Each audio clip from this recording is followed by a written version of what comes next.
Hey guys, welcome back to today's video. Today is Friday, September 17th, 2021, and today I'm going to be talking about the state of the race in the Virginia gubernatorial race. Now, as of today, people are officially allowed to vote early in this Virginia race, the first debate occurring last evening, and deserving a lot of attention. Now, I want to clarify, the time that I am uploading this video is actually on Saturday. I just realized that. I'm uploading a different one for Friday. I'm actually in the state of New Hampshire right now. I'm not currently, but as of the time in which this will be posted, I will be in the state of New Hampshire. So I'm going to be a bit busy this weekend, so I'm pre-recording ahead of time. I will be back in Massachusetts on Sunday evening. So let's move beyond that. Let's talk about what's happening in the state of Virginia and what issues were important to voters and currently are important to voters and what the race is telling us at this instance. Now, like I said, last evening was the first debate in the Virginia gubernatorial race, which means that this is the first time the candidates have actually faced each other face-to-face, looking at the issues and debating on such topics. A lot of important questions asked and a lot of things that hold a very significant importance to the voters in the state of Virginia. Now, we're going to focus a little bit more on this CBS News article that says that vaccine mandates and abortion bans fuel Virginia first gubernatorial race debate. And that is entirely true. If you're wondering why this is so important, it is because there are two opposing stances on this side. Glenn Youngkin is openly pro-life. Terry McAuliffe is openly pro-choice. The reason why abortion bans come into play for a very significant issue is not only because of the Texas law that has just been put into place, but in addition, right before then, Glenn Youngkin was caught on camera speaking to what he thought was a supporter, which was actually a covert operation by, I believe, a journalist that asked the question about abortion, in which Glenn Youngkin had openly said, not openly to the public, but openly said to that person that if he was to win and Republicans were to gain control of the state legislature, that they would utilize that to their advantage and ultimately go on the offense against this, the state of Virginia abortion laws, essentially going on the offense against Roe v. Wade and legalized abortion in the state. Something that has been in the state of Virginia for quite some time now, in which Glenn Youngkin essentially was just saying that if Republicans get control, they can start discussions of going on the offense against abortion rights. So that was a major thing for this Virginia race. In addition to that, vaccine mandates. Now, Glenn Youngkin said that he supports the vaccine. He is not an anti-vax candidate, says, though, that he respects individuals' abilities to make that decision for themselves, essentially saying that it is entirely up to you if you want to get vaccinated or not. But Terry McAuliffe goes to a step further and says that COVID-19 vaccines need to be required for students above 12 years old. It's been FDA approved for Pfizer to be administered to kids from 12 to 18.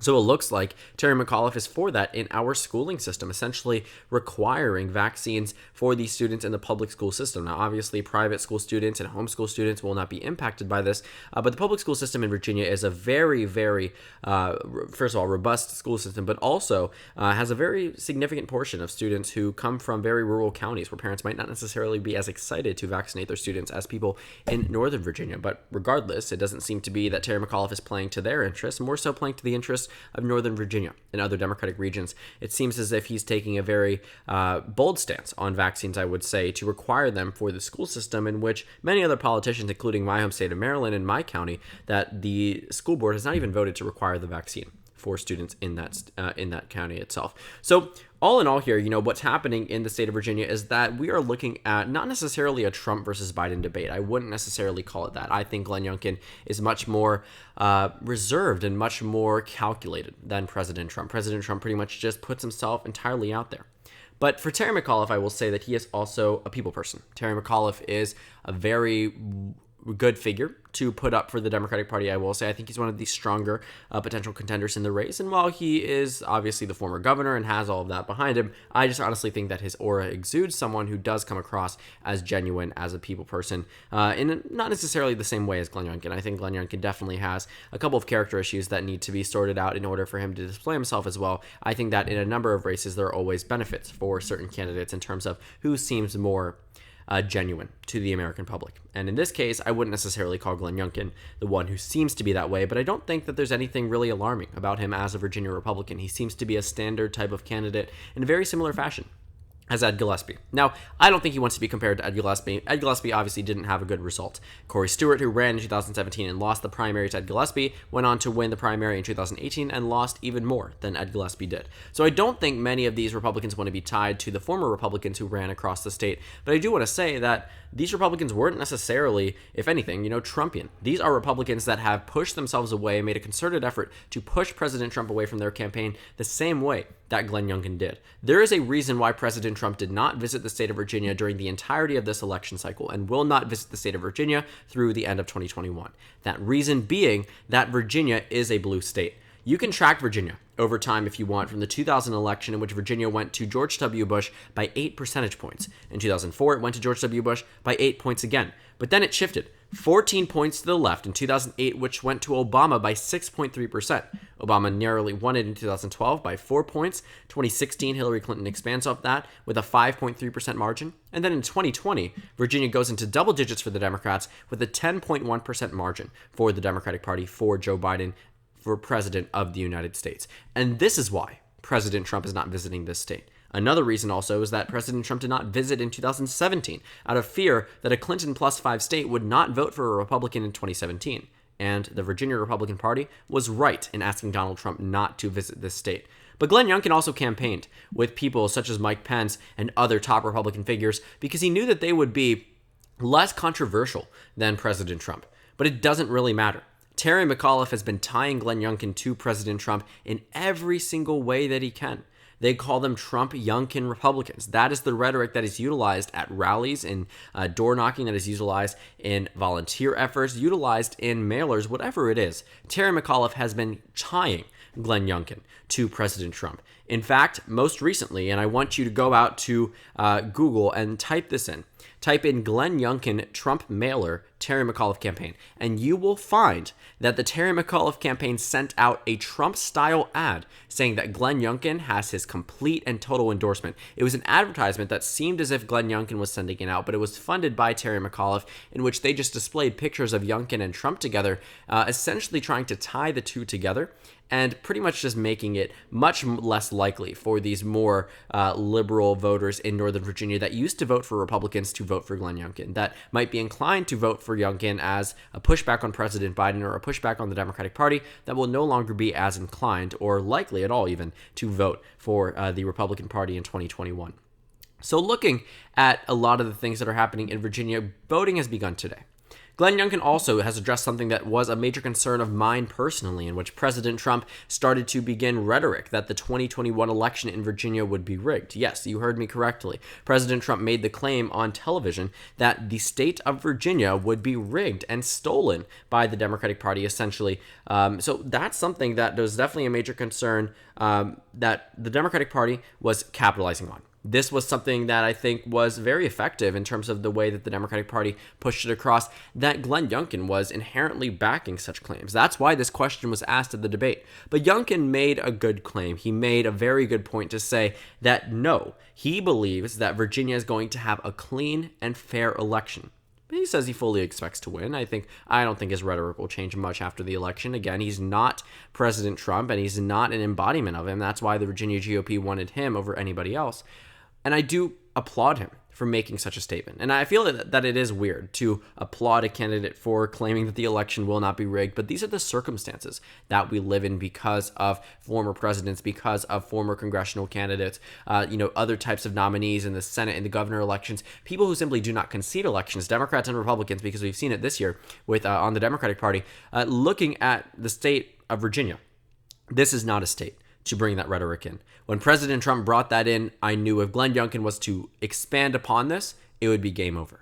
At least this puts him in a good position, and it tells his supporters that the election is not rigged. I think this is beneficial for both parties. This is beneficial for the American public, for the Virginia public, and I am happy that Glenn Youngkin addressed this issue and moved away from President Trump, because to argue that the Democratic Party would rig the state of Virginia before the election even occurs, to make this type of argument prepares you for defeat and prepares you for continuous election lies, something that President Trump really didn't dabble into until the 2020 election.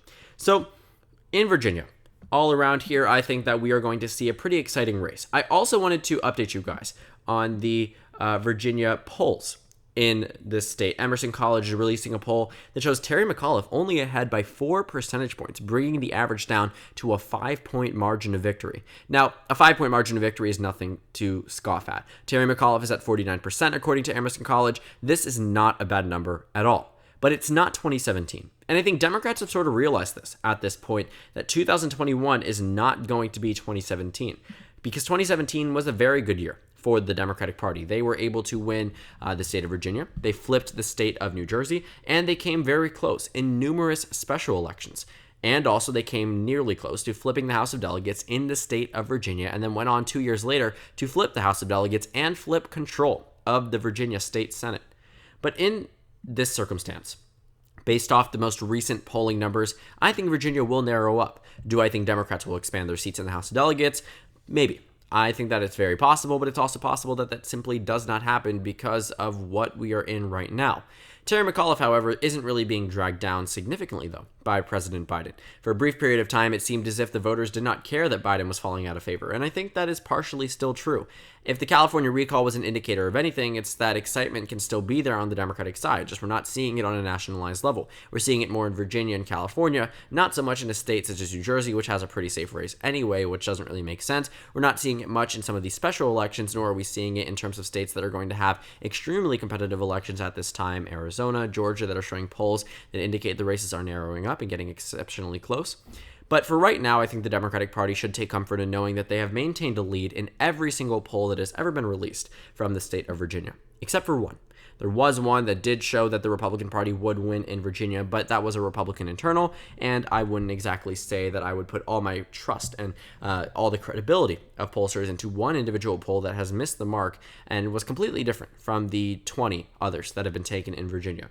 Now, this doesn't show you the entire polling list. You can find that on Wikipedia. Real Clear Politics only puts certain ones on, but you can see here that even one such as Trafalgar Group, which significantly underrepresented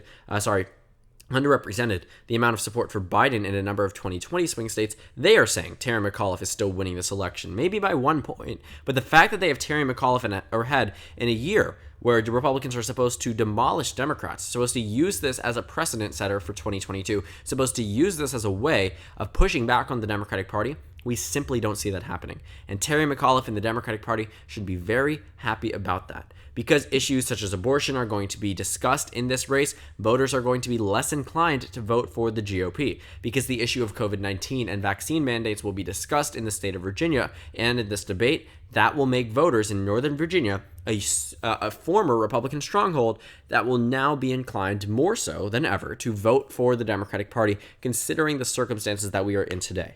Virginia did not shift by 5 points for no reason. That doesn't just happen because all of a sudden Joe Biden was better than Hillary Clinton, and no reason to be blamed on Donald Trump. Virginia largely shifted because of President Trump. Tim Kaine was on the ticket in 2016. Tim Kaine went on to 2018 to win his his Senate race by 15 points. Hillary Clinton, with him on the ticket, only won by 5.3%. I question whether or not she would have won Virginia had Tim Kaine not been on the ticket. But I look at 2020 and I say, what did the Democrats have to offer? Well, it was much less about what the Democratic Party specifically had to offer in Virginia, and more so about what the Republican Party put themselves out to be. When you had Donald Trump coming out campaigning across the country saying that, the COVID-19 is not as serious as it is, seeing a lot of things being discussed, calling it the China virus. Virginia has a very high Asian population, something that certainly will not help the Republican Party if that is being used as open rhetoric by the party itself. What I'm seeing happening in Virginia is that Glenn Youngkin is being closely tied to President Trump for a reason. The debates, while are, obviously good for the public to inform themselves, are not helping Youngkin simply because they're focusing on more social issues rather than economic ones, where Glenn Youngkin, I think, really has some type of strong suit in. All around, though, the cards were stacked against Glenn Youngkin from the beginning, and they absolutely are still to this day. This Virginia race was absolutely winnable. From the beginning of the election, there was a time period in which I would have said Virginia could go to the GOP. Do I believe that today? I don't. You can actually take a look at my projection here in the state of Virginia. I've rated it not as safe, but as likely in terms of margin. I think it's going to be anywhere between 5 and 15%. And I think that it is just worth noting that in this state, we will be looking at an election where, at least for my estimation, I think it'll be likely. The polling data seems to indicate that it'll be down to the lean margin. But I think it's just going to be a very interesting race and will set the tone for 2022. But Terry McAuliffe could have lost this race. Glenn Youngkin could have won the race. He could have turned this into a political upset, could have turned it into a position in which the GOP wasn't supposed to win, but ultimately Glenn Youngkin pushed himself away from President Trump in a very pro-Biden state and was able to win over these voters. It was a story that would have been good for the Republican Party, inspirational for many of their candidates. But it seems as if just many missteps ultimately added up in the loss of support for Glenn Youngkin in the state of Virginia, and just puts him in an unfortunate position and puts the Republican Party in a tricky one, because this race is no longer winnable as it once was. And that needs to be understood and dissected after this upcoming election if Terry McAuliffe is to win by 5% or more. So thank you guys so much for watching this video. Make sure to comment down suggestions below. Subscribe on the left if you haven't already, and check out the Instagram and Twitter. At the bottom left of the screen, there's also a Discord server for you to go ahead and join. On the screen, there's a video you can watch, and then a playlist for my 2021 election analysis videos. Again, thank you guys so much for watching, and I will see you all tomorrow.